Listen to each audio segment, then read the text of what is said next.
The state and federal government to help pay for the clean-up. The floodwater has dropped and it's now clear how destructive the surge was. At Running Creek, south of Beaudesert, 5 bridges were torn apart. The 2-lane road once followed the gentle curve of the waterway. Half of it's now missing. Elaine Fairhead lives between 2 of the ruined bridges. Last time one of them was damaged, she was isolated for 3 weeks.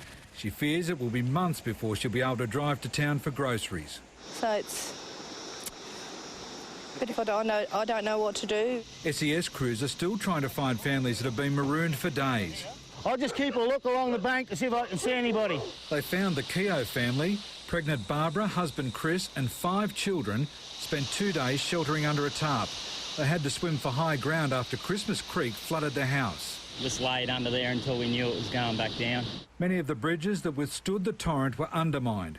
They're the priority for disaster funding. It will be a fairly expensive exercise to repair the bridges and the roads here that have been affected by the floods, but we need to get that done so people can get on with life. This was a rural street. The floodwater stripped the tar off Gap Creek Road. A landslide later covered it with a chunk of paddock. Fertile soil stripped from paddocks is nearly a metre deep. Hundreds of kilometres of fence lines have been damaged. That allowed stock to wander into floodwater. One thoroughbred breeder lost 50 foals. Most of them were worth $15,000 each. Oh, that's a massive loss. We only lost just a couple of calves, and we're lucky. Some of the rivers and creeks around Beaudesert have now carved a new course, and that's altered many of the property boundaries, and it could stay that way for generations. It's left some farmers with very fertile soil, others have nothing but a pile of rocks. After years of drought, one beef producer in Hillview believes his Wagyu cattle will put on 18 kilograms each by Friday, after feasting on the lush grass that's now sprouting. The government funding will also help. Families across Beaudesert and the Gold Coast affected by floods are eligible for $700 to clean up.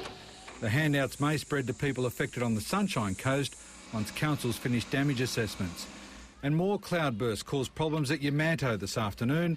Parks look like dams after a slow-moving storm dumped 47 millimetres of rain in just over an hour. A nearby childcare centre was also inundated. Darren Curtis, 7 News. The rain's good news for our catchments, though. South East Queensland's dams have reached their highest levels in more than a year. On the Gold Coast, the Hens Dam is overflowing. Mayor Ron Clark wants tough restrictions relaxed. Such a rare sight in the southeast. The Gold Coast's Hens Dam more than 100% full. The excess flowing over the spillway. Mayor Ron Clark is dancing for joy. Sort of. We've got too much water in our dam now. He says 15,000 homes could be flooded if there's any more rain and wants level 3 restrictions reinstated so the water is used up. That means beach showers, restricted hosing 1 hour a day on alternate days. Safety comes first, but listen, turning on taps in gardens, I would have thought, is not a way to deal with reducing the level of the dam. In the southeast's main catchments, there are good signs. The Brisbane River flowing into Wivenhoe. With the Stanley River runoff, Somerset is now more than 50% full. Overall, we're at 24.01, so that's an increase of about 4.2% since New Year's Eve. That means 4 months extra supply. There's now even more water in our dams than January last year.